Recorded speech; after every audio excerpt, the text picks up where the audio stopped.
And I felt if I tried to set up a software company, I wouldn't be able to recruit the workforce that I needed to be successful. And so I couldn't set up a successful software company. The educational infrastructure was not producing the human capital that would help me to be successful. And so I decided to do higher education because one of the things that I noticed talking with friends and family here is that if we took any problem and asked the question why we had that particular situation, if you ask the question why enough times, we always seem to settle on leadership. The people in charge were accepting the situation or were part of creating that situation. And those people were all the people who had an education after secondary. So these are people who had gone to college, who had gone to polytechnics. They were the people in charge of the country. And they constituted about only 5% of their age group. And so it seemed to me that if we could change how that 5% is educated to become problem solvers, then, over time, in 20, 30 years, we would change the country. And I felt that this is something that I could do, that I could recruit people to help me do. And also we would help produce the engineers and the programmers that would enable others to set up technology companies in Ghana. Okay, thank you. So I would ask my colleague from Tanzania, who's also very passionate about education, to come in and ask you some questions, and then we'll go to the students. You can come here. Yes, we'll come here. Come here.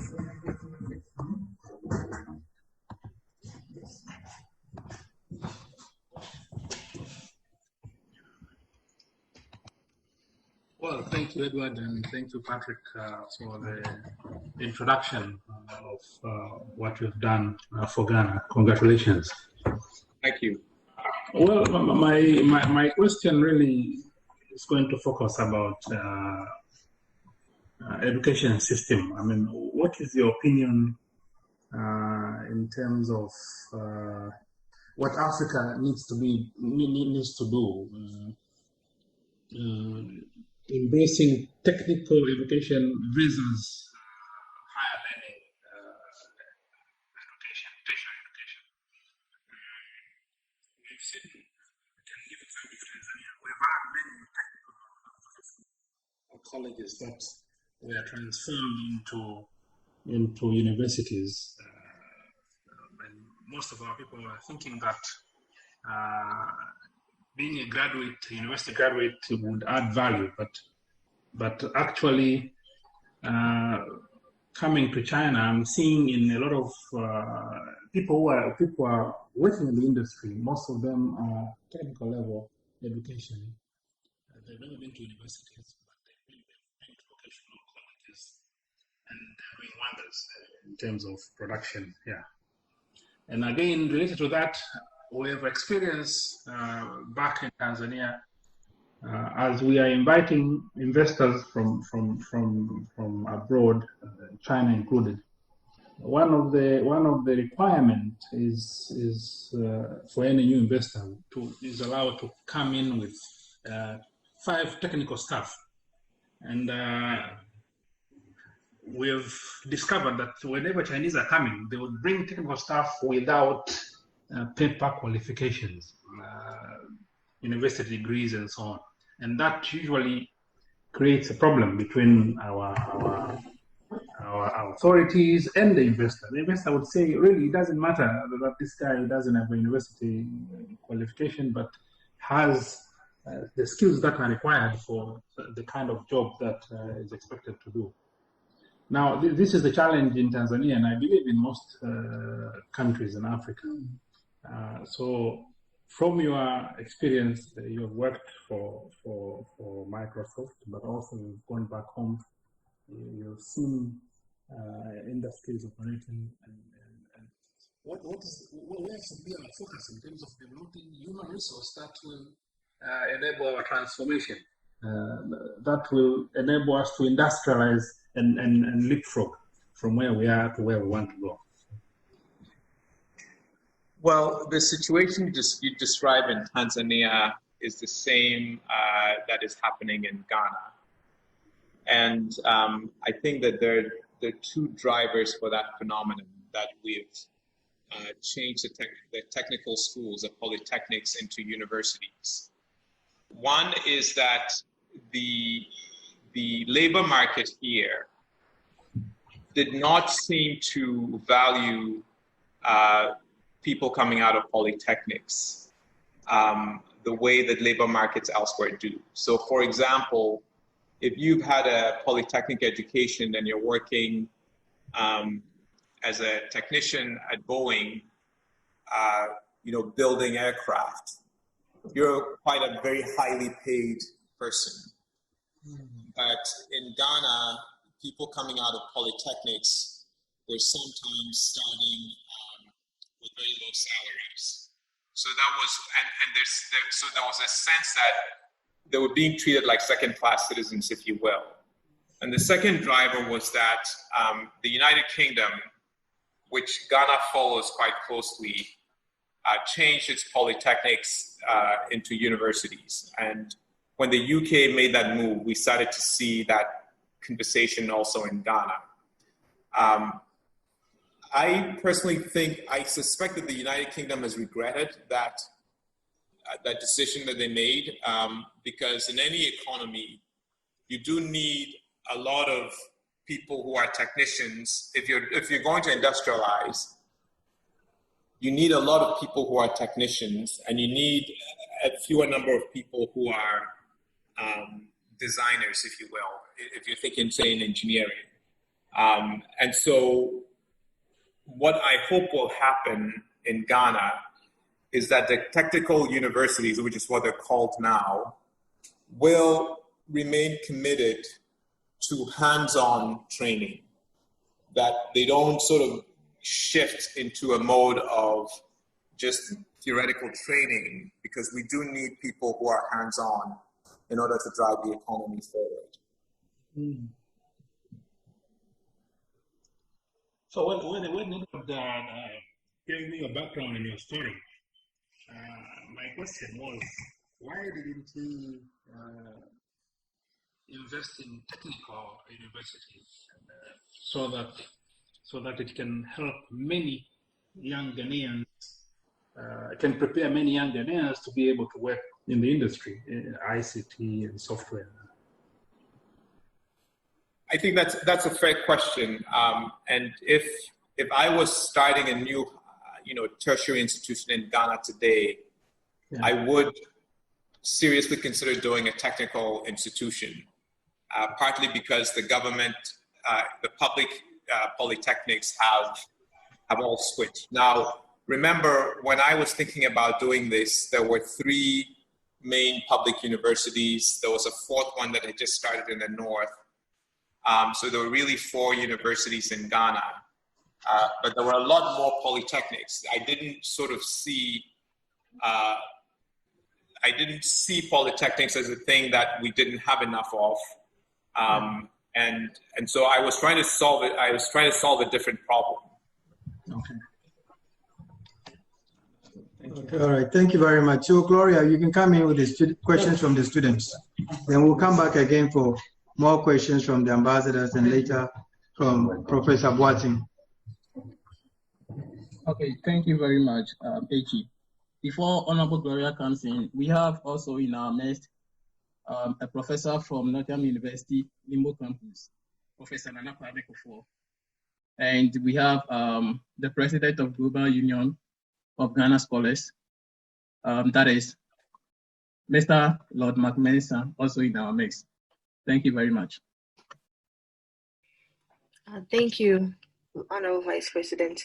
So continuing with the questions, I just want to ask you a question about, go back to how HE started and ask you a little bit about your family, your parents, your siblings, and how they have impacted you. Okay, so I grew up in in quite a large family. My parents, my father, my mother, they had, 4 kids, but we always had cousins who lived with us. So when I was growing up, there were always at least 7 children in the house. So there were the 4 children plus a cousin who was adopted at infancy. So 5 of us, plus always 2 or 3 other cousins living with us. My father was an engineer. My mother was a nurse. My father started his career working in Ghana Railroads and then eventually the State Construction Corporation in Accra. My mother was a nurse first at, I think it was at the mines, Takwa Mines, and then Meridian Hotel. And then she left nursing to be a trader. So she had a shop in Kaneshi Market. My siblings and I went to school. So my siblings went to Christ the King. My cousin and I went to Association. And then we went to, high school in Achimota, St. Peter's, St. Mary's, St. Rose's. This is where my siblings went. And I would say that my father had a big influence in my eventual decision to be an engineer. Because he was an engineer, I kind of sometimes would visit his workplace and be around the machines that they were working with,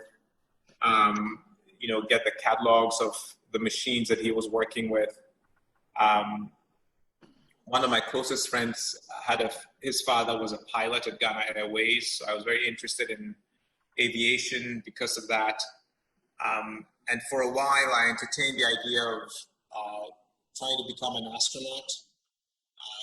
Changed my mind when I realized that to be an astronaut at the time, you had to be a U.S. citizen or a citizen of the Soviet Union, because there was sort of high security to go work at NASA. And so I switched back to engineering as my focus. Okay. And could you also tell us why you chose to, go to the US to further your education instead of attending any of the other universities in Ghana at the time? So there are 2 reasons. The first is that, as I said, I got very interested in engineering. I was very interested in 2 phenomena that were happening. The emergence of fiber optic communications. So for the first time in the 80s, telephone communications were happening using light instead of electrons in a copper wire. And I was really fascinated by that. I read all about that as I could. And that had emerged in the United States. And I was also really fascinated by the US space program and the development of the space shuttle. And so I decided that the country that had the most advanced engineering was the United States. The other one was Germany, because they build cool machines as well.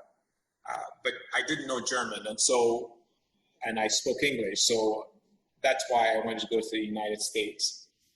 The reason for looking outside of Ghana is that the second reason was that there was turmoil happening in Ghana at the time. So late 70s, early 80s, we had a series of military governments. There was a revolution. There was a lot of student unrest on the university campuses, and universities were often closed in Ghana. In fact, there was one time they were closed for a whole year. And so there was a backlog to go into university, which is why we had to do national service for a year before going to university. And if I could avoid going to a place where there was a risk of campuses being shut down because of student unrest, that seemed like a good idea. So that's really what drove me to look outside. Wow, I didn't know that about the history of universities in Ghana. It's pretty interesting. I will take you back to your time at Microsoft and ask, how was it like when you were there? Did you get the opportunity to meet Bill Gates? Were there other Africans or people you could say, okay, this person looks like me because of the color of their skin or something like that? How was it when you were there? So when I got to Microsoft, a couple of things that struck me. The first thing was that it was a very young company. I joined when I was about 23 or 24. A lot of employees were between the ages of 20 and 30. Bill Gates was in his 30s and he was one of the older guys. So it was a very young company, and we were developing software and we were doing transactions with much older people from IBM. So like if you were in a meeting with IBM, it would be 40 and 50-year-olds on the IBM side, and the Microsoft side would be a bunch of kids. 20-year-olds. I mean, we didn't see ourselves as kids at the time. Now I look back and I think, boy, we were kids. We're young adults. So that was the first thing that struck me. The second thing was that there was a lot of energy and a lot of excitement about what we were doing, and it was a lot of work. In fact, I remember one of the first conversations I had with my boss, my manager. The first day I got to work, my manager asked me, "So Patrick, where do you live?" And I told him where my apartment was, and he said, "No, that's what I meant. Where's your office?"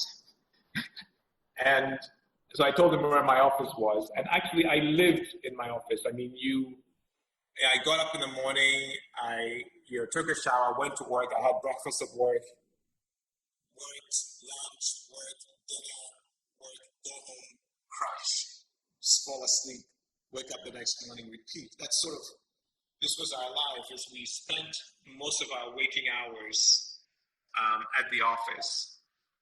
But we were super excited about what we were doing.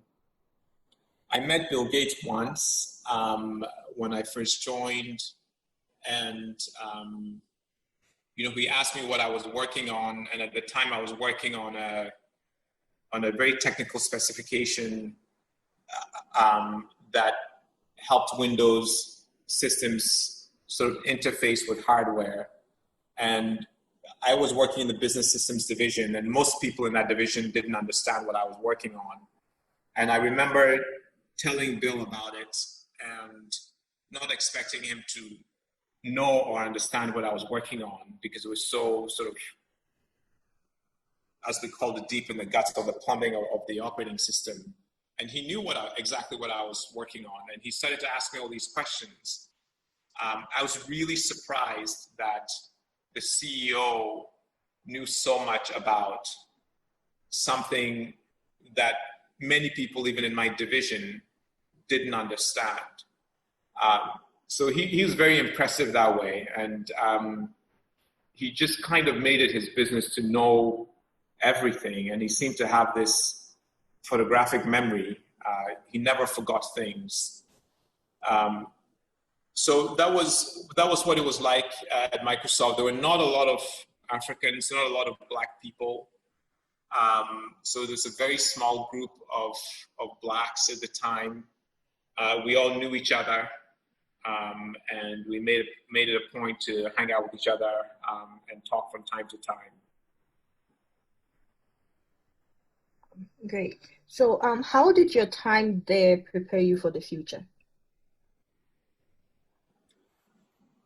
Well, Microsoft, I think, has been really important to the work that I'm doing now in two significant ways, right? So the first is that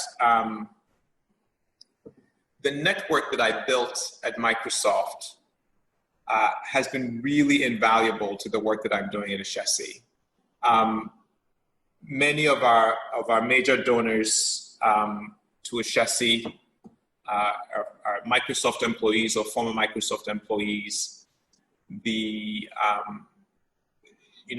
the money that I earned at the company, my wife and I, I opened a foundation in Seattle. We were the first donors into that foundation.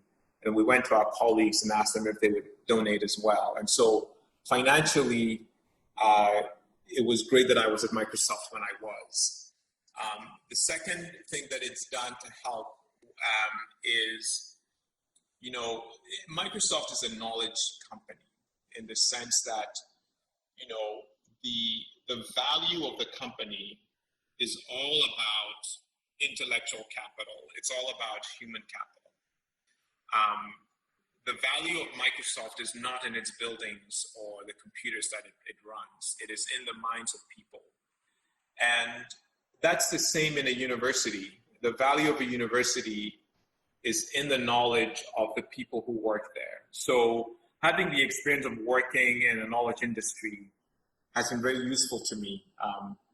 I've been able to, hire professors, people who are very knowledgeable in some very specific area that I may not have as deep a knowledge as they do. But having worked in an environment that was like that in Seattle, I'm able to manage a highly, knowledge-based workforce at the university. And then it's just also just the sheer, hard work, smart decision-making, learning to work in a team effectively, and knowing what a good team looks like and what a bad team looks like. That has also all been very useful to me. Oh, since you mentioned Ashesi, I would like to ask a question about that. So, why that name? What exactly does it mean? And what is the story of Ashesi University? Ashesi is the Fanti word for beginning. And the reason I chose that name was, when I quit Microsoft, I didn't immediately start working on the university. When I quit Microsoft, I went to business school to understand how organizations work before I would try to set up an organization of my own.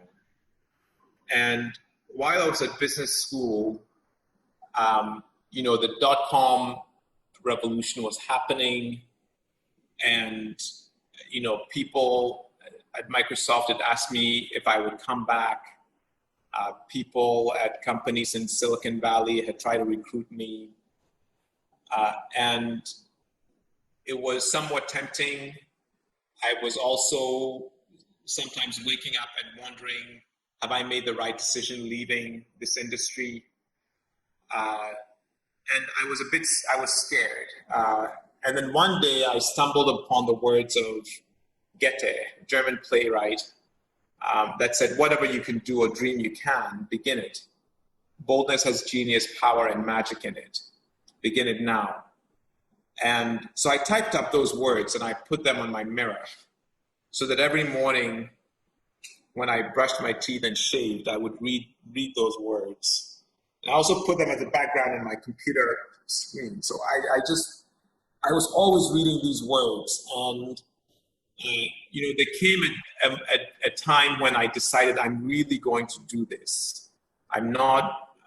I had turned down an invitation to return to Microsoft. I turned down an invitation from a company in Silicon Valley, and I said to one of my classmates who I recruited to be co-founder with me, I said, I'm really doing this. Let's call, this is the beginning. Let's call the university the beginning, but let's use an African word. We considered using a Swahili word for beginning. We eventually decided we would do a Ghanaian word, a Fanti word. My grandmother's Fanti. And so that's how the name came about. And my co-founder also liked the idea that having a name that meant beginning would remind future managers and future leaders of Ashesi that they should treat every day as a new beginning, every year as a new beginning, and never rest on their laurels.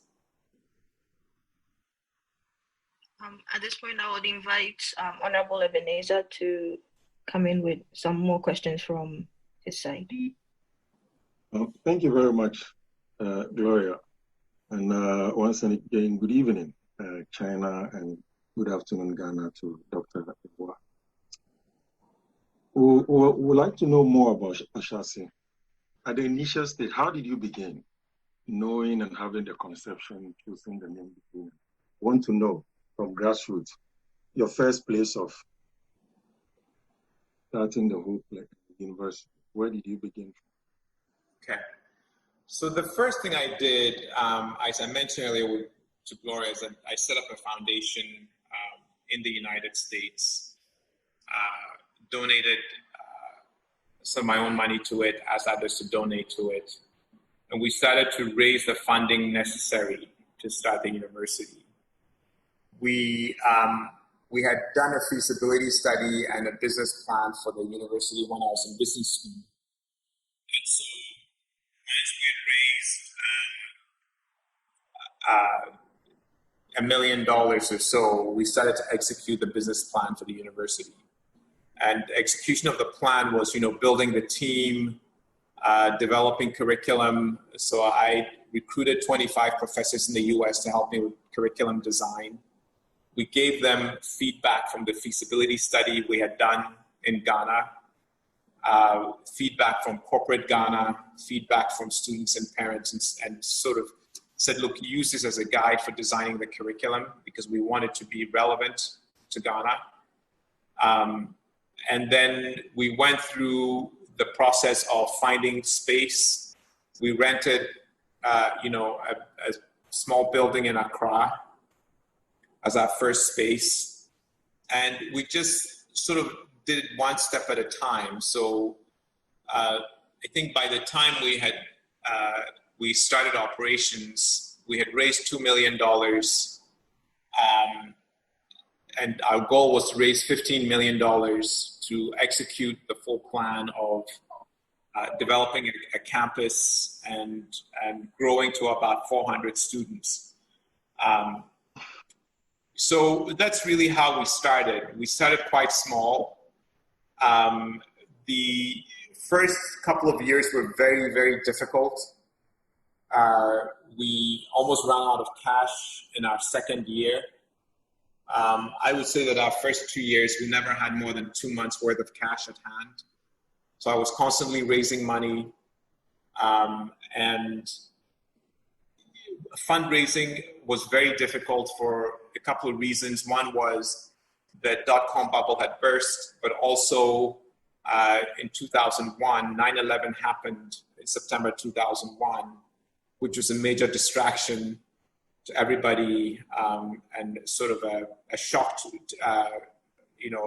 the markets, the stock markets and all of that. And so we sort of limped along with, we had raised money, we had spent a lot of money buying computers, we had used a lot of money to fund scholarships for students. And in our second year, there was a month when we came within 2 weeks of running out of cash. And that was a very scary moment. I remember calling a friend in Chicago and saying to her that, I'm in trouble. I need money just to keep the lights on. And she asked me how much did I need, and I told her how much I needed for the next month or so, the next month or two, and she agreed and sent the money. And then I just kept working the fundraising to get the funding in place. But the good thing about that year of crisis, and that 1 month when we came within 2 weeks of running out of cash, my executive team didn't get paid that month. It was December. But we paid everybody else. We made sure everybody else was paid. It's just the senior management team was not paid. And we didn't get paid until we had got the university back on firmer footing in a couple of months or so. It was a really good experience. I think it's a good experience for any CEO to have once. It's not an experience that I want to have more than once. But it sort of really focused us on what is important and what is not. And so it caused us to really decide what are the most important high priority things to do, what are the things that we needed to postpone or not do. We cut out all unnecessary expenses. And I also, during that period, called a meeting with all my staff, and I told them we were in danger of running into financial distress and asked for their input on how we got out of it. And so it became a team effort in solving the problem.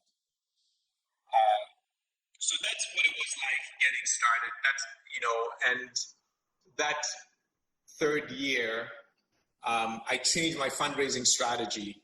I'd stopped trying to raise little bits of money from lots of people. And we changed the strategy to say, let's find 3 people that are going to fund us for the next 4 years. And what that meant was I only talked with people who could be one of 3. We ended up not with 3 people funding a 4-year expense, but we ended up with 7 families that committed to fund the 4 years of Ashesi's operations until we got to operating break-even financial sustainability. And then that sort of made a big difference to us in really focusing on executing the educational side of the project. And I wasn't spending as much time after that doing fundraising. All right, thank you very much. Having come this far means you've met a few challenges apart from the cash issue that you've stated right now. Looking at structural challenges or political challenges, can you tell us a very difficult or a few of these challenges as students that we can learn from you and how you resolve these challenges as an entrepreneur? So, as an entrepreneur, if you're trying to build something new, it's probably because you've seen a gap in the market that you're trying to fill, or a gap in society that you're trying to fill. And that gap is there usually because it's difficult to fill, right? If it was easy, somebody would have done it already.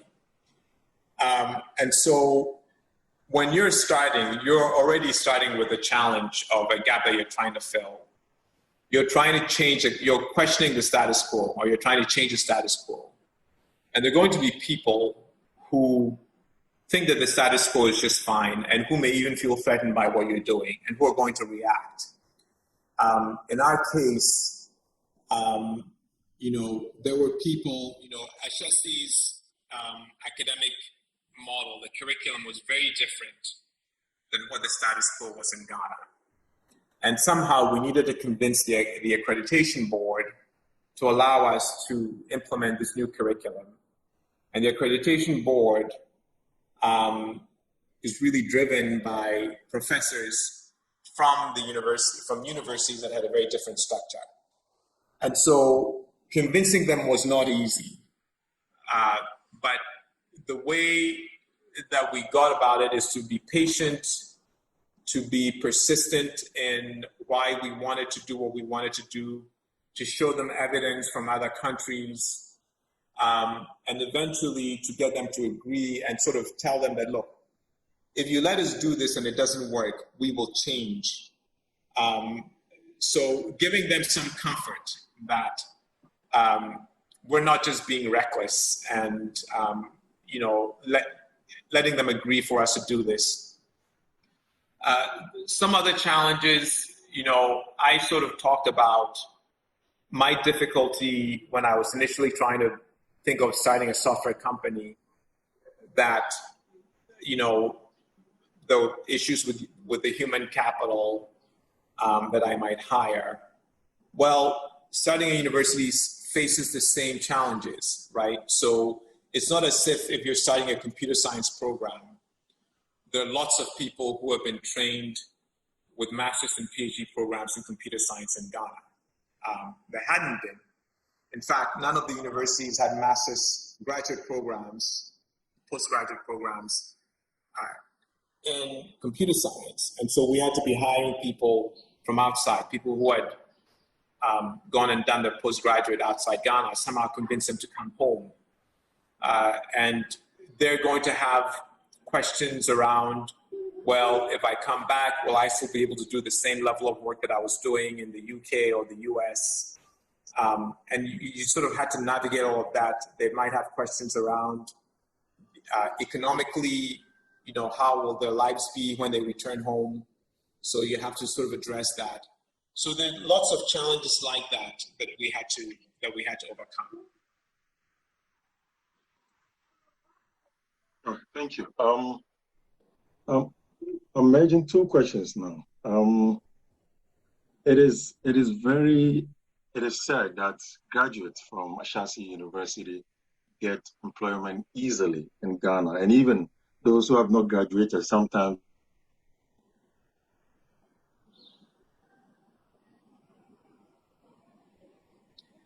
Ebenezer, you're breaking up. Yeah, hello. Can you hear me? Yes, okay, I can hear you now. Okay. I'm saying we all know, I'm a Ghanaians, that graduates from Ashesi University get employment easily in Ghana. Even sometimes before they even graduate, they get appointment. So the question is, what's your secret? What has been your vision? What are you doing different from the other universities that is giving upper hand to your students? Okay. So first of all, I would say that I wouldn't call it easy. I don't think they get these jobs easily. They have to work hard for it. And we have to remind students all the time that you actually have to work hard. Now, in terms of, you're right that Ashesi students do get placed in industry when they graduate. There are times when they get job offers before they graduate. Sometimes companies want them to quit university and start working with them right away, and we have to convince them to wait until they finish their degrees before they go take that job. The reason why that is happening is, as we designed our curriculum, we involved corporate Ghana. So every program that we design, we bring people from industry and government to the table. We listen to their advice on what are the gaps that need to be filled, what are the things that we need to make sure that students have when they graduate. And we build that into the curriculum. The second thing is that we try to make the academic program very practical. So they're solving real world problems. They're doing projects that are sort of presented to us from industry. They're going off and doing internships in industry when we go on long vacation. And so all of that work experience and hands-on experience combines with the fact that the curriculum was designed in the first place to be what industry needs, to actually producing graduates that are very highly valued in corporate Ghana or corporate Africa. But it's not easy. It takes hard work. Thank you. In following up on that, where do you see Ashesi University in the next 20 years? And what role do you want to play in the Ghanaian economy? So if you look at the mission statement of Ashesi, we talk about educating leaders, we talk about educating African leaders. We don't talk about Ghanaian leaders. We talk about Africa. And that is intentional. Ashesi's vision very much, and actually we didn't even only talk about African leaders, we talk about educating leaders in Africa.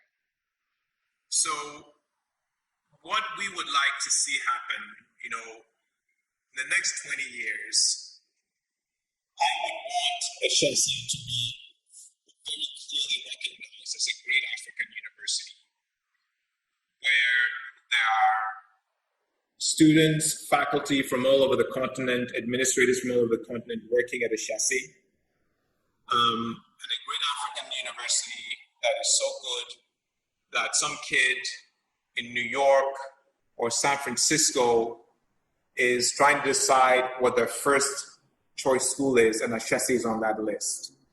So it has to be a university that is sort of operating at the level of any great university anywhere. So that is the standard that we are striving for. And we think that it's very important to have that outlook, because the world of 50 years from now, 100 years from now, is going to be very interconnected. And if Africa is going to be successful in the world, then all our institutions need to be operating at the level that is sort of among the highest in the world. And our students and our faculty and our university communities must be fluent about connecting with others in the world. And we're working systematically towards achieving this vision. So, the first couple of steps we've taken is we've been recruiting very intentionally from outside Ghana. So currently, a little less than 20% of our students are not Ghanaian citizens. They come from other countries, from West Africa, of course, from East Africa, from Southern Africa. We have just a few from Central Africa, and we don't have any from Northern Africa yet. But we very much want to be Pan-African in the student body. We have started to negotiate student exchange programs with universities in North America and Europe, so that their students come to Ashesi for a semester. Our students go to their institutions for a semester. And we will expand that program to include Asia and other regions of the world, because that intercultural fluency is going to be important for the success of Africa and African institutions.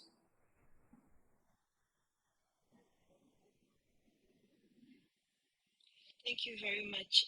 At this point, we would like to take some more questions from our honorable ambassadors who are in our midst. Honorable Edward Boateng. His Excellency. I think your mic is muted. Okay.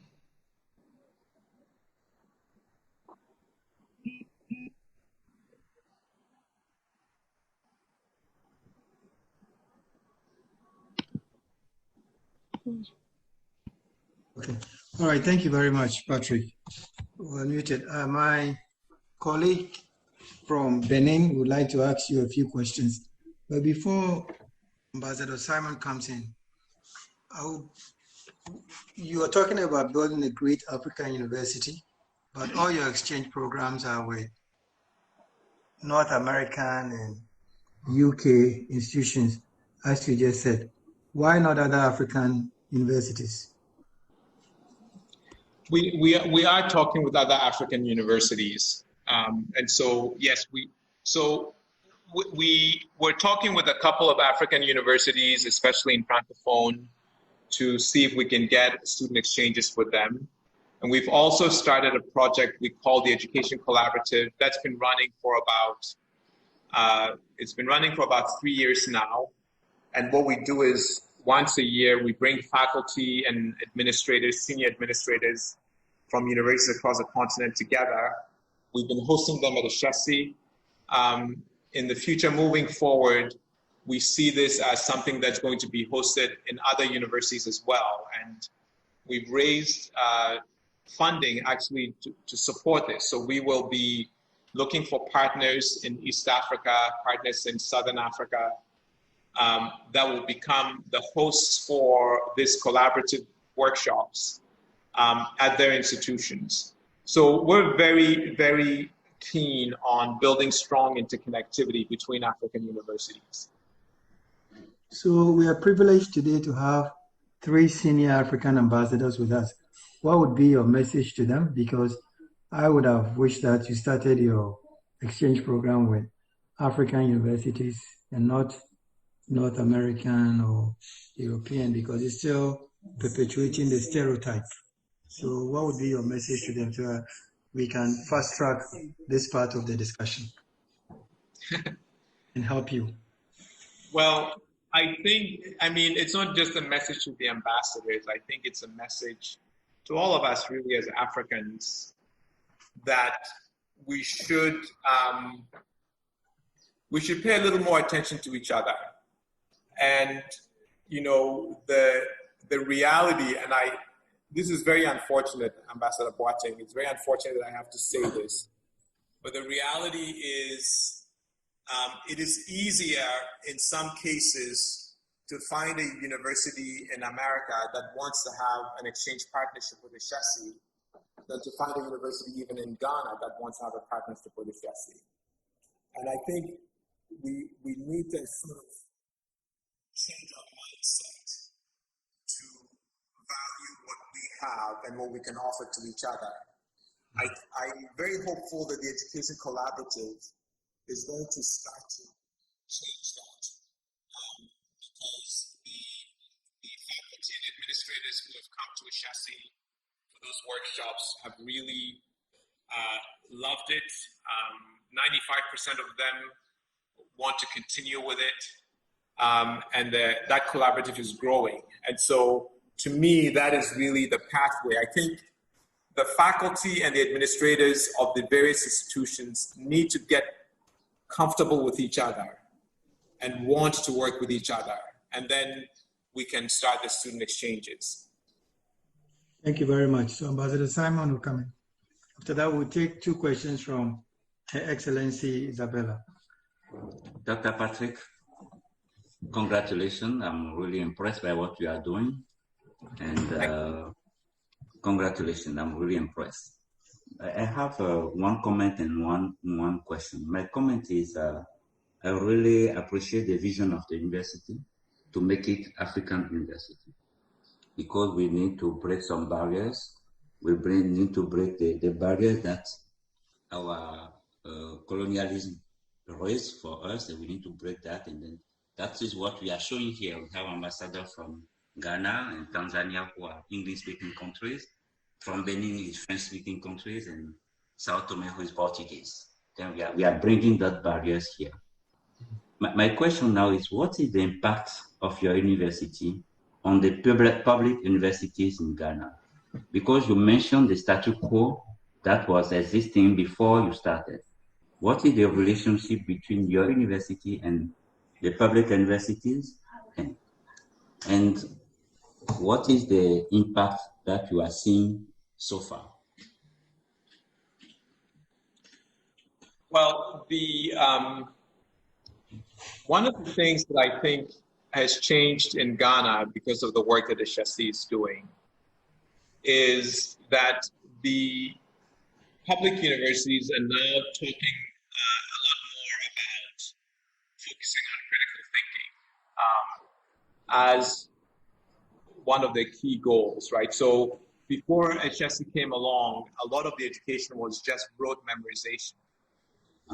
And we came along and said, look, there needs to be more focus on problem solving, on critical thinking, of giving students flexibility to think in lateral ways, and to understand and synthesize information rather than just repeating information back. And we're starting to see some of that happening. Another thing that has changed is that, you know, when Ashesi was starting, as I said, computer science education was something that was done on paper. Now, you go to any universities and they have, you know, computer labs, and students are getting a hands-on experience.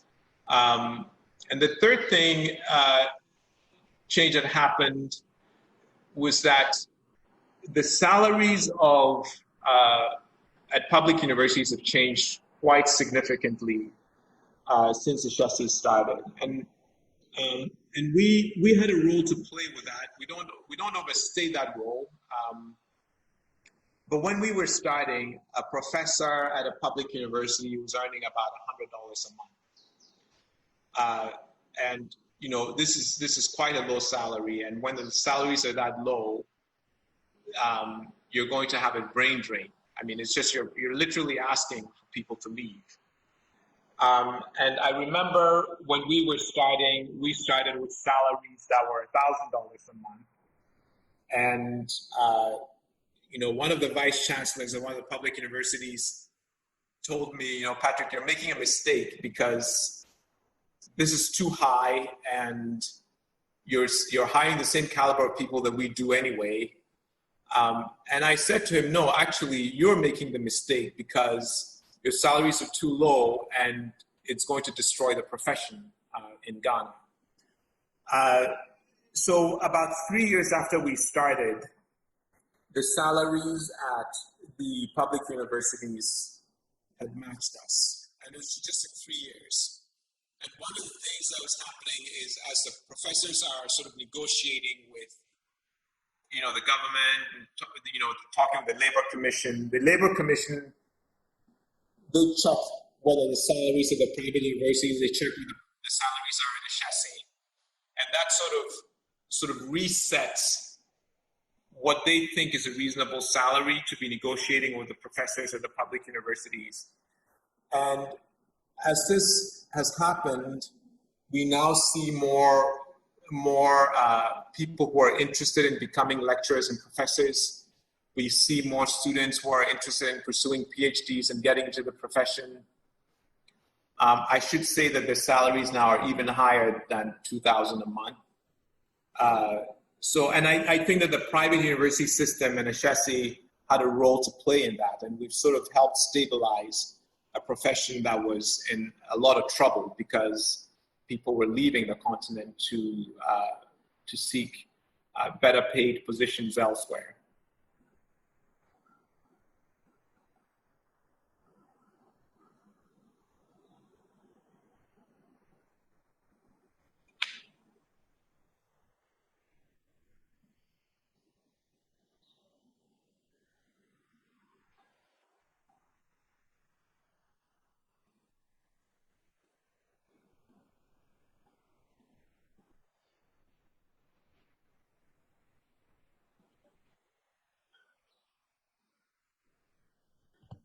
So, I think you have to speak again. Yes, okay.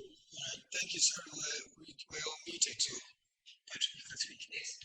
Yes, Patrick. Dr. Patrick, congratulations.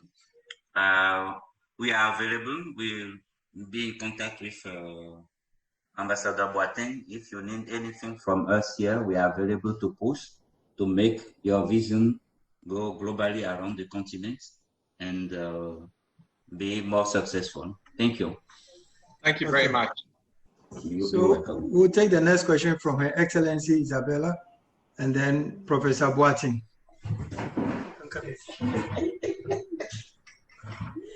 Today is it's better to go there.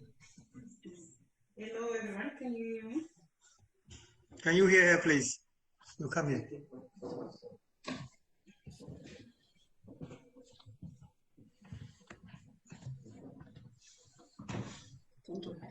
Good evening, everyone. I'm glad to join this discussion about education. So thank you, Ambassador Edward, and congratulations, Mr. Patrick, for this very good work and you do in Ghana. I think the experience is for all of us. So the education today is a very important question. And the people and the government realize we need to improve and make more and more young people to in the school. So, but when they finish the high school and the university, they go back to home. But the reality during the university and the country is so different. And then sometimes they block.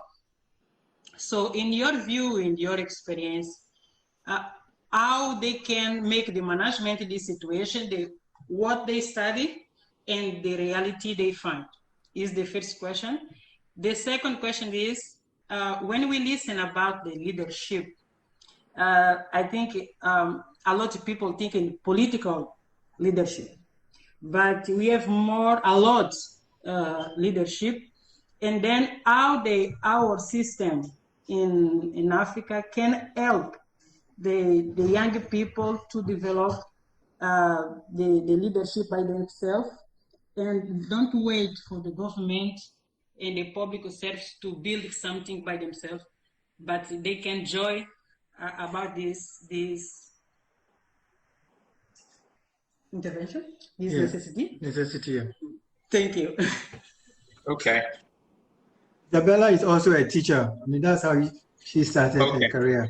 And one of the female trailblazers in Sao Tome. She's been a mayor, advisor to the president, and the first ambassador of Sao Tome and Principe to the People's Republic of China. Thank you, Edward. Okay. Well, thank you. Thank you. Congratulations. And thank you for the questions. So you're right that, you know, when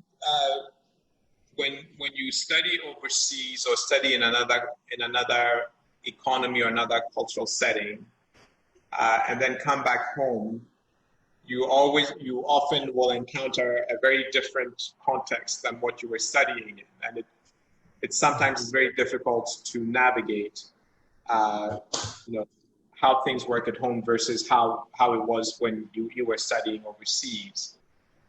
And I think that it is very important. I can share what my approach has been, and I think this approach has worked for me. First of all, it's very important to understand that, you know, change doesn't happen overnight. And so if you return and you're expecting change to happen overnight, you can get very frustrated. And so it's really a good idea to be patient, and really see this new environment as a new challenge that you must learn and that you must navigate. And if you take that approach, that this is just another problem to be solved, and it will be solved over time, that can give you some strength to actually get through it. The second thing is, when you return home, it is quite important to plug into the networks that you had before you left. So in my case, reconnecting with family, reconnecting with former colleagues from high school, and getting their advice on how to navigate here was very important. It is very different being a student in Ghana than working in Ghana. And I had only been a student in Ghana until I left. So I didn't really understand what it was like to actually work here. And it was important that I reconnect with people who understood that and get their advice. I was building a new institution. So I wasn't joining an institution, I was creating an institution. And one of the ways to make sure that I had the right advice was to set up an advisory board here, to set up a board of directors here, and have people who are accomplished in Ghana. In other words, they've been able to successfully navigate Ghana, be on those boards, and take their advice on how I should proceed. And then finally, it's good to have some mentors.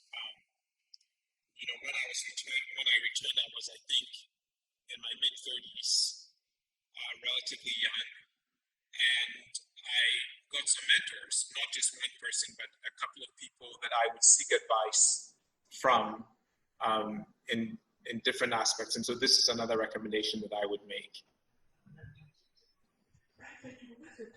So thank you. Congratulations one more time for all things you do now. And I wish you all the best. And I hope to see you next time. Congratulations. Thank you. I look forward to it. She'd like to see you in Sao Tome. Okay. In a Sashi satellite. So there's another question from here on behalf of Her Excellency Christine, the wife of the Benin ambassador. She would like to know the ratio of the female to male population at Ashesi and how long you've been going. How old is Ashesi, right? Yeah. Yeah. And the male to female population. Okay. Ashesi is... and also staff, right? Staff and students. Okay, all right. So the female population, the student body, is about 48%. So almost a 1-to-1 ratio between male and female in the student body. And it's similar for the staff. Overall in the staff, it's about 50-50. The faculty, so that's the administrative staff. On my executive team, it's currently 60% women on the executive team. On the board, it's about, I think, 55% women on the board. On the faculty is where I think we have about 40% women on the faculty. So we do pay attention to gender balance, and we try to recruit accordingly across all parts of the university to make sure that we have good gender balance. Okay, thank you very much. So we'll take the question from Professor Douglas Boatin, and then we'll go back to the students.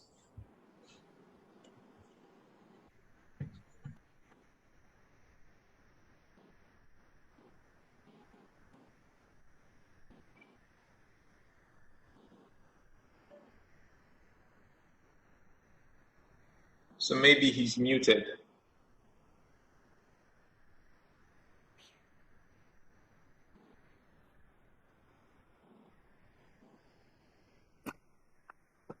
Honorable Nana, you can go ahead. Can you hear me? Yes, I can hear you now. Oh, okay. Yeah. Good afternoon, Mr. Awuah. Okay, 1 second. Before you come in, Her Excellency Christine had another question, which I forgot. Is the use of language. We had a dinner discussion this evening, and I think when we had the Deputy Minister of Education, the issue came up.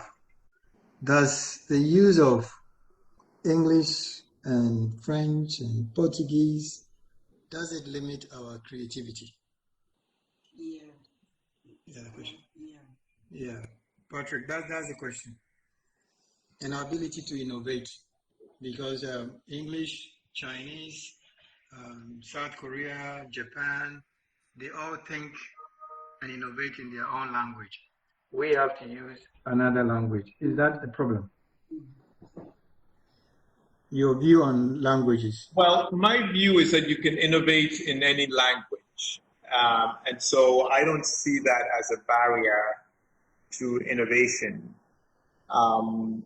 And, Ghana is, the official language is English. And so students, by the time they're in university, are quite conversant with English. And it's not, I don't think that it is currently serving as a barrier to innovation. Okay, all right. Okay, all right. Thank you. So, Professor Boatin. Good afternoon, all protocols observed. Mr. Awuah, congratulations on your initiative. I've been following it closely, and I'm glad that you've introduced supply chain management at your institution. But one thing I want to find out is the issue of tertiary education, curriculum delivery, post-COVID. What are some of the steps that you've taken in terms of possibly delivering to your students? Because tertiary education has changed forever because of COVID. Okay, so with COVID, our campuses closed for public health reasons, and we anticipated that this would happen, and so we were ready to switch online.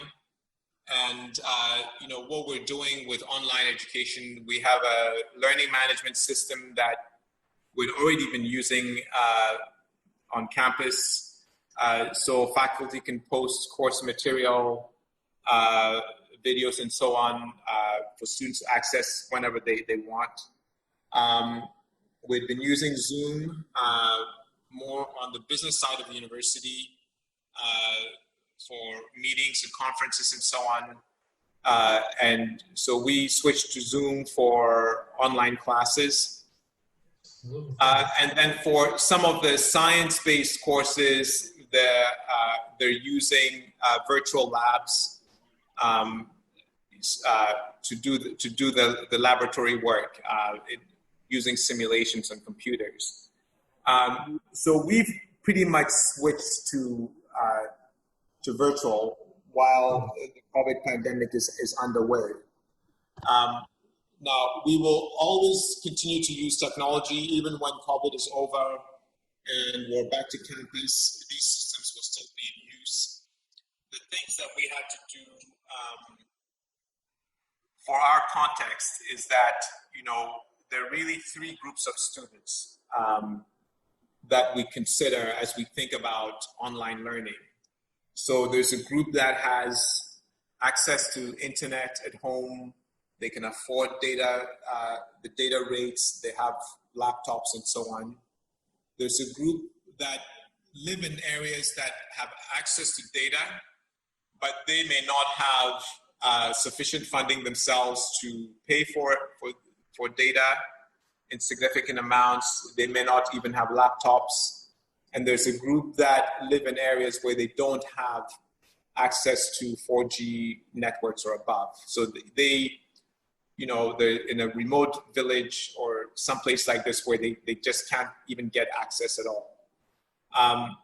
So for online learning, what we've done is that those students who can connect data but who couldn't afford to, the university bought them data bundles. We buy data bundles for them every month. For those who needed laptops, we loaned them laptops so they can get connected. And all the online courses are recorded so that students who are not able to connect synchronously can later on get access to that course material. And then for those who don't have access at all to connectivity, we're committing to them that when campus reopens, they will be able to complete their academic work on campus. So all these things that we're doing now will be available. They'll be able to complete this semester. And the only difference is that they may graduate later than their peers.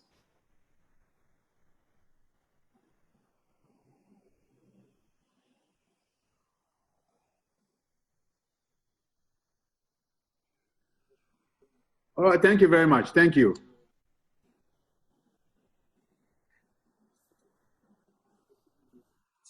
You're welcome. I will get your details from Ambassador Edward, and then I'll make contact on the supply chain. Okay, all right. Yeah. Thank you. So Gloria, you can continue with the questions from the student side. If you can get more questions from the students. Okay, thank you, Your Excellency. So I would like to ask another question. In May last year, there was an article that was posted, I think, in the Ghanaian Times, and currently it's also on the Ghana web, that after the results of the February and March GMDC license exams were released, 157 out of 225 students passed. And it was also revealed that it had been the trend for the past 19 years. So basically, more than 50% of the medical students that come back home to write the GMDC license exam failed the exam. So in your opinion as an educator, what seems to be the problem and what advice can you give to us as students to help change this narrative? Basically, why do Ghanaian professors make passing with good grades so difficult, in a sense? Well, I don't really fully understand what's going on. It seems to me that if somebody has managed to pass medical exams in Europe or North America or Asia, and they come to Ghana, since they've already passed there, I would expect that the chances of passing in Ghana would be very high, certainly greater than 50%. Now, having said that, I think that part of the problem, if I had to guess, may be that the Ghanaian exams are looking for something different than what the other exams look for, in which case we need to question whether the Ghanaian exams are looking for the right things, because it's not at all clear to me that the Ghanaian medical system somehow is better or stronger than other regions of the world. And if people are passing in accredited institutions globally, but are not passing here, we should look at what we're measuring. It is possible that the Ghanaian exam, you know, one of the things that I've noticed about the nature of exams here is that they're very concerned with rote memorization of facts. So if somebody has passed a medical exam, say from the United States, which is not as concerned with the memorization of facts, that person might have some difficulty here because so that's one thing. The second thing that may be at issue is that it's possible, and I'm just speculating here, I don't really know, but it is possible that the Ghanaian exam is looking more at tropical diseases or diseases that are more prevalent here than what other medical systems are looking at. And so students who are returning here should sort of make sure that they're getting up to speed on the kinds of medical issues that are more prevalent in Ghana before they take the exam here. The other advice I would give to students here is that it's always a good idea to try and find out what previous exams have looked like in Ghana. So if you have past exam questions that you can review, that will give you a sense of what the exam looks like here so that you can prepare yourself better for taking the exam here. Thank you very much. The next question, and this will be the last one before we open the floor for our audience to come in, is why do you think many diligent Ghanaian students still want to travel abroad to further their education, despite the efforts offered by universities like Ashesi and other universities back home? Because many of such students end up remaining in the diaspora instead of returning home. And how can this problem be resolved, seeing as we are losing a lot of brain power? And also, what do you think is the biggest challenge in the Ghanaian education sector now? Do you think the students are coming out equipped with the skills they would need to make them innovative, nation builders, and competitive to meet the challenges required to change our country and continent? All right, so these are both difficult questions, Gloria. I think that people who leave for education elsewhere are doing so for a variety of reasons. So there are people who are leaving because, frankly, they're looking for greener pastures. They see that, well, if you have, if you have the opportunity to go and get an education in the United States or in Europe and get a job there, you're going to be higher, you're going to earn more, and so they're going for that. There are people who are going because they feel that the educational experience is a higher quality elsewhere than here. And then there are people who are going because they just want, it's out of curiosity, they want to experience another culture as part of their overall development. Now, the way that we are trying to address these issues, and I think that the way that Ghanaian institutions can help address these issues is, first of all, we work very hard to make sure that the education that we give here at Ashesi is comparable. It's a close approximation of what you would get from any of the best universities offering undergraduate education. So that you know that if you come to Ashesi, you're going to get the same quality. The student exchange program that we have is a way of saying, look, you can study in Ghana and still have that intercultural experience that you're looking for. And so if we do that combination of things, of making sure the quality is there and there's that intercultural opportunity, then we solve a significant part of the reasons why people are leaving. Now, the people who want to go because they just want to be in New York versus be in Accra, well, we're operating near Accra. So, so that's just a matter of, as Ghana's economy improves, as economies in Africa improve, that more and more people want to stay. And in fact, people want to come here to do their education and to work here. Now, remind me your second question again. Okay.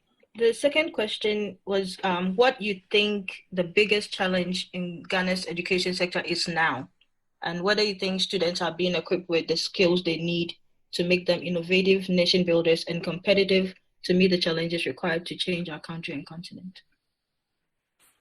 Well, I would say that the two biggest things that the educational system in Ghana should be focusing on improving are making sure that we're educating people who are problem solvers, who have strong practical skills, and making sure that the educational system is putting a very heavy emphasis on ethics and work ethic. So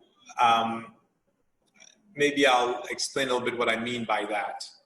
It's very important that people have a strong work ethic. So people have this idea that, when you go to work, you're there to actually produce a result, and every day counts at work. It's not, you don't go to work and then coast or do nothing for 3 months and then take a final exam at the end of 3 months. When you go to work, every day counts. And so the educational system should really lean towards continuous assessment and sort of teaching students that every day counts before they get out into the world of work.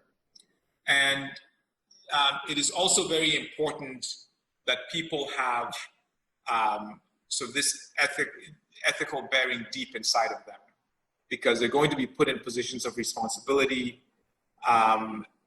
Their ability to execute, to get investment money, and all of these things depend on how much people trust them and how trustworthy they are. And then with problem solving is a combination of many things. It's the ability to analyze a situation, break it apart into its constituent parts and solve the problem. It's about creativity, it's about curiosity, it's about being a willingness to learn from others, a willingness to question and listen deeply to what other people are telling you.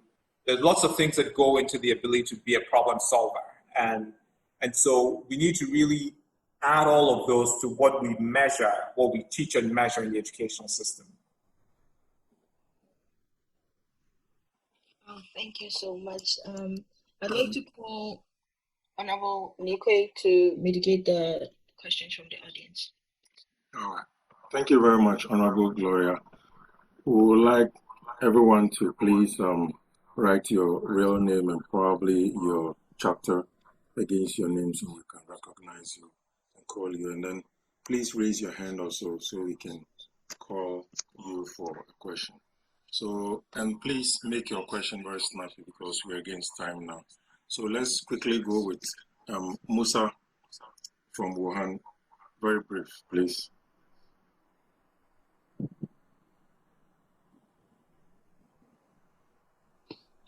Honorable Viv, if you could help us with unmuting the people whose hands are raised so that they can ask their question. Okay, Honorable Musa can go ahead. Okay, thank you. I thank you for this opportunity. Sincere regards and appreciation to His Excellency Ambassador Boateng for this great opportunity, and also thanks to Dr. Patrick Awuah. My question is, in Ghana has had a number of educational reforms, especially if you look at the senior high school sector, or if you like the secondary educational sector. 1987, 2007, and I think there is also recent educational reforms. I want Dr. Patrick Awuah to I want to get his views on how we go about educational reforms. It looks like our educational reforms are not centered on a national plan. It looks like it is more of partisan nature than what we really need to do as we really need to have as a roadmap for the country. I want his views on that. Okay. May I suggest that we just take a number of questions together before I answer them? So we take 3 questions, then I'll answer them all at once. Okay, thank you very much. Perry from Xi'an, can you also add your question very quick? Honorable Perry from Xi'an. Yeah, hello. Can you hear me, please? Yeah, Yes. sure, man. Yeah. Great. My name is Perry. I'm the president for the Chairman chapter of NUGS. I'm an international law PhD student. I want to be a professor someday, and I don't just want to produce students of any caliber. What would be your advice to me in producing excellent students who can make a difference, as you would put it? Critical thinkers, being able to influence society and all. And also, what is the criteria for picking lecturers in Ashesi University? What do you look out for when you are taking someone to be a lecturer in Ashesi University? Hope my question was clear, please. Yes. Thank you. Thank you. Okay, if we add one more, I heard we have a representative from NUGS Brazil. If he's on NUGS Brazil, please open your microphone and go ahead. Good morning. My name is Janet Salis. I'm the president of NUGS Brazil. I was having accompanying the meeting. Battery is 3%, so I need to have make a quick question. And yes, so to Mr. Awuah, I would like to know that is there any way our educational system can be improved, like how to get our people to pursue higher education? Like what do you think? How do we have some kind of motivations? Like how do we get, because we see that when we get to certain level, especially for women, the society expects something different from us. Like, oh, you get married, have children and all that. And I don't know, like I wanted to know if there is anything like we could do to motivate, like to help people to pursue higher education. And my second question is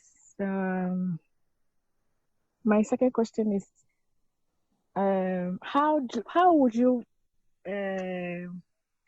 get, like you are an entrepreneur and an educator, so how is this, how do you combine the two? Like how would you motivate us to get to this area? What I mean, like you're a CEO and an educator, so I would like to know how do we get there too? Yeah, that's my question. Okay, so I think I'll take these questions. So educational reforms, the first question from Musa about educational reforms not seeming to be centered on a plan, but rather partisan politics, and how do we change that? You know, first of all, I think that you've got to understand that, you know, democracy is what it is. People run for office and they make promises to the people who voted for them, and they try to, you know, meet their obligations or their promises to the people. And that may come across as partisan, but to a certain extent, you are going to have politicians responding to the people who voted for them as part of a democracy. And that's fine. I think the bigger issue with education is, you know, it is no different. People, you have to give them the resources that are needed for them to get their job done, and you have to somehow get them all aligned behind a vision of what you're trying to accomplish.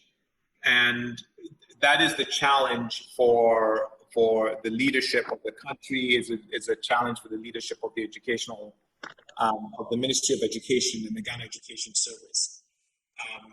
So make sure that teachers and school administrators are highly qualified and committed to the job that they're doing, and they're inspired to achieve the vision that you've set out for them.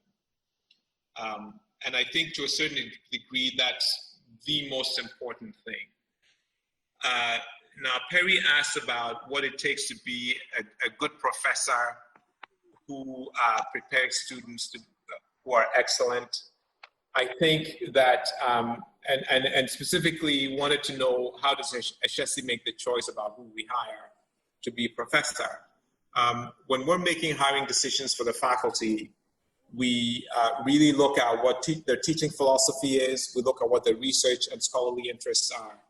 So we want to hire people who are curious. We want to hire people who really have a heart for students and who will listen to students and be patient with students, who are knowledgeable about their area of study. So if you're an engineer or a computer scientist or a business person, do you really know your own discipline well? And how do you share your knowledge with others? And how do you, more importantly, guide students to be able to learn for themselves as well? And then there was a question about how do we motivate people to pursue higher education, especially women, where sometimes society expects them to go get married rather than go to further education. In our experience at Ashesi, actually a lot of families want their kids to go on to higher education, whether they're men or women. We've encountered a few situations where families want their children to go to work, to get into the world of work, rather than go to universities.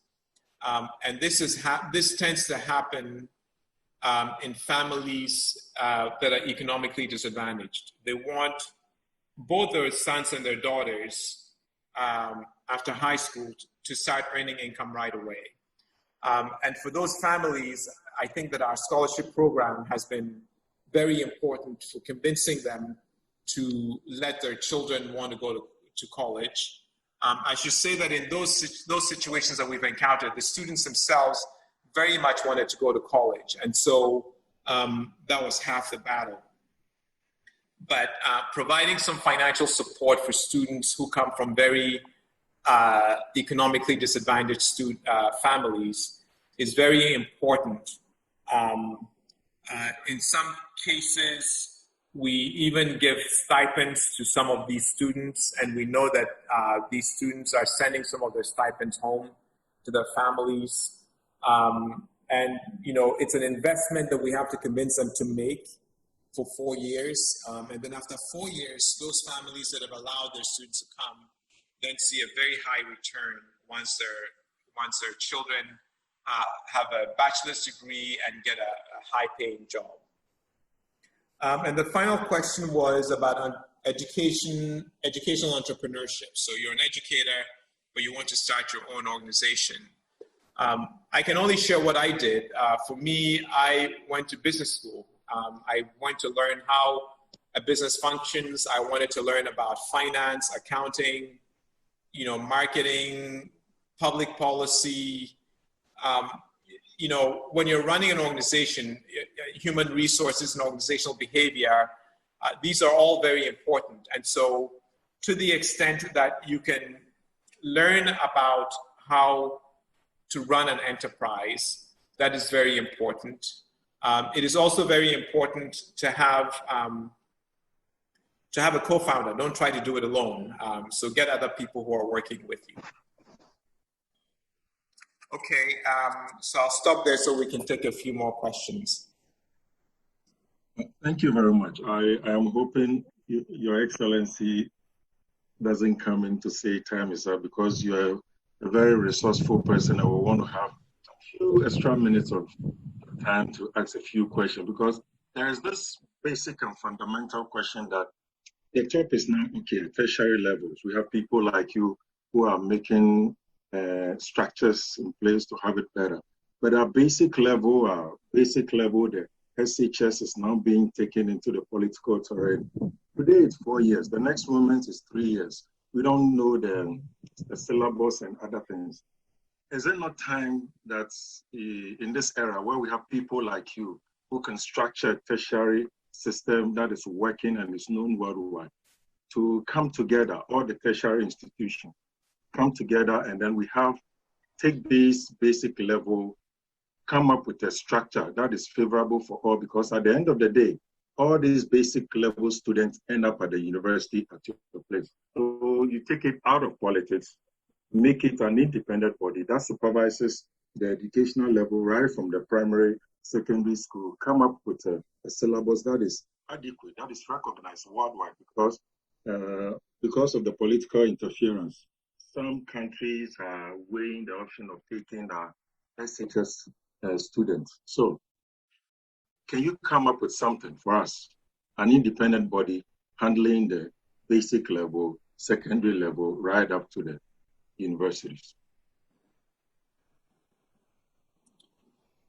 Well, I would say that the various governments have in fact consulted from time to time with people in higher ed, as well as in the high school and the basic education sectors for advice on how they set policy.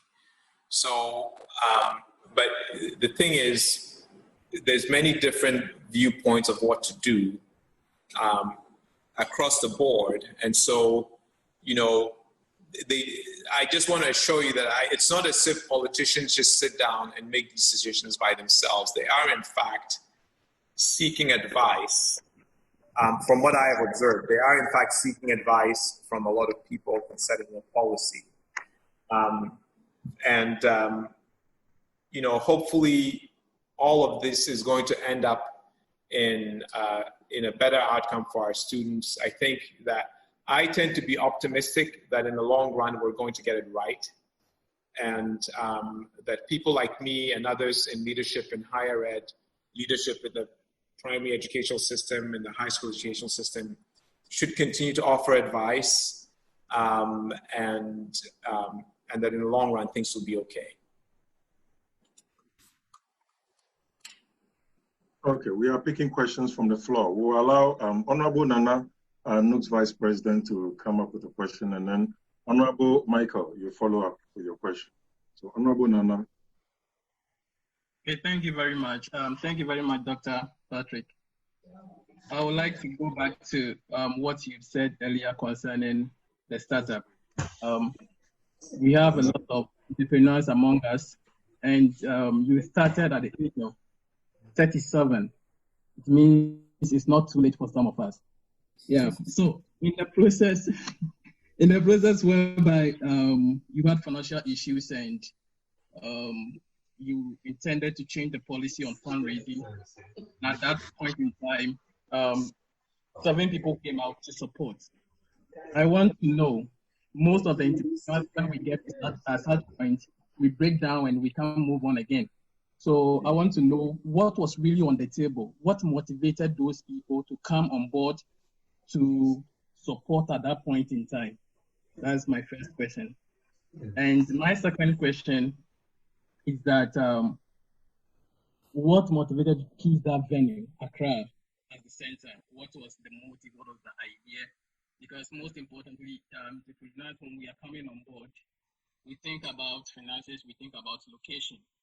What brought up the idea, and then why that location? Thank you very much. Okay. All right. So the question was, what motivated the 7 people that eventually stepped in to support when we were having financial difficulties? I would say that there are 2 main things. One was that they liked Ashesi's mission and the vision of what we were trying to achieve.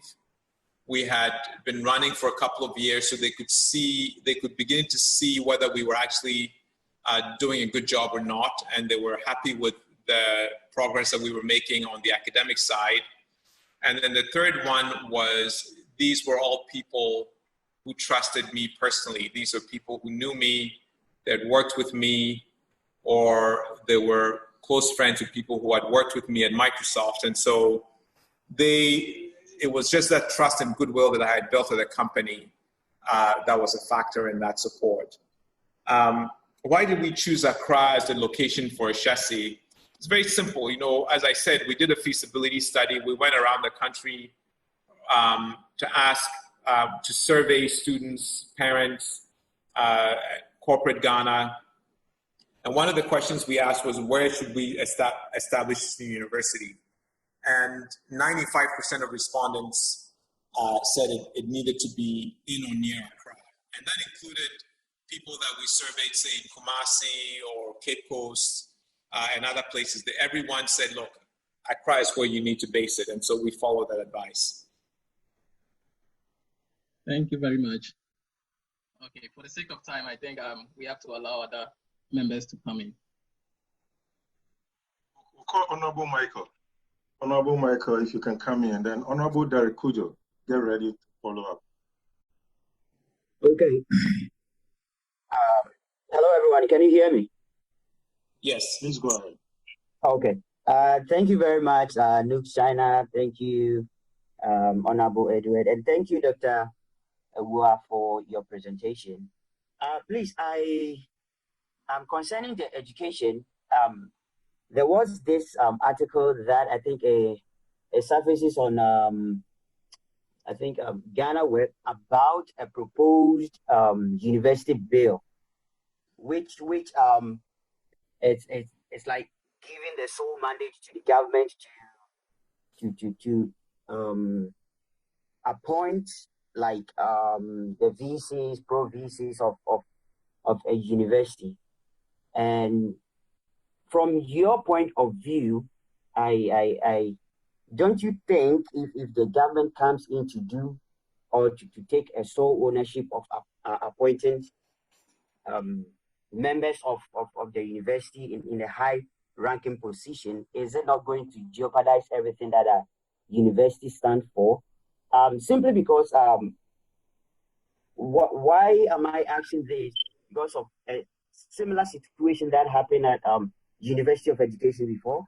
That was I think it was between the former Pro VC, Professor Awuah, and then the current Pro VC, which they asked the former Pro VC to step aside for Iyoko to look. Yeah, so I think I can answer the question without getting into the details about Winneba. I haven't really followed the public universities bill closely, so I can't really comment on it, and I don't know what. I just know that generally the government is seeking to have, there are many different bills. Every public university has a law for itself. And I think I've heard the Minister of Education say that the government wanted to have one law that applies to all universities so that they have a standard set of regulations for all the universities rather than have slightly different regulations for Legon, KNUST, University of Education, and so on. And also that the government is going to be appointing some of the members on the university councils. So that's about as much as I know about the bill. I haven't read it in detail. I wasn't familiar with what you said about the government appointing the vice chancellor and so on. So I don't want to comment on those things. Okay, please, in the order was Michael and Ms. Lee. So Ms. Lee, if you can ask your question now.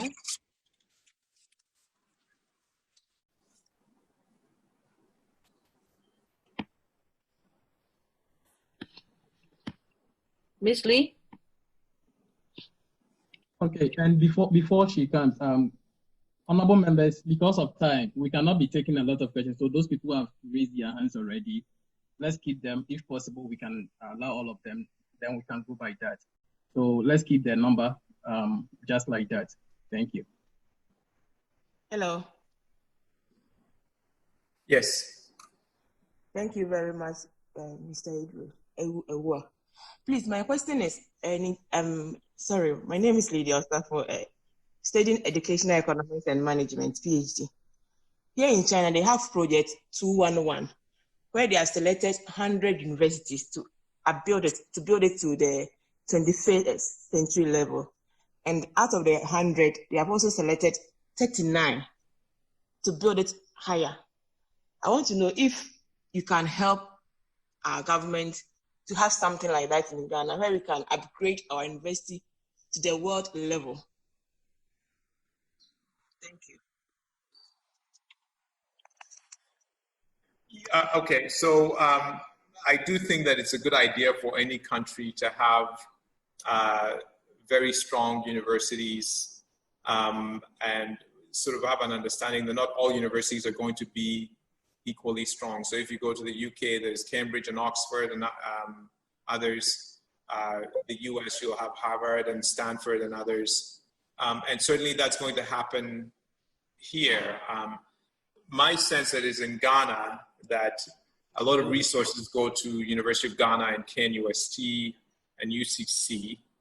I would say that it'd probably be good for the government to set up a research fund that universities can apply, and then based on the merit of the idea of what they're applying, of the application, they get the funding to pursue that kind of research.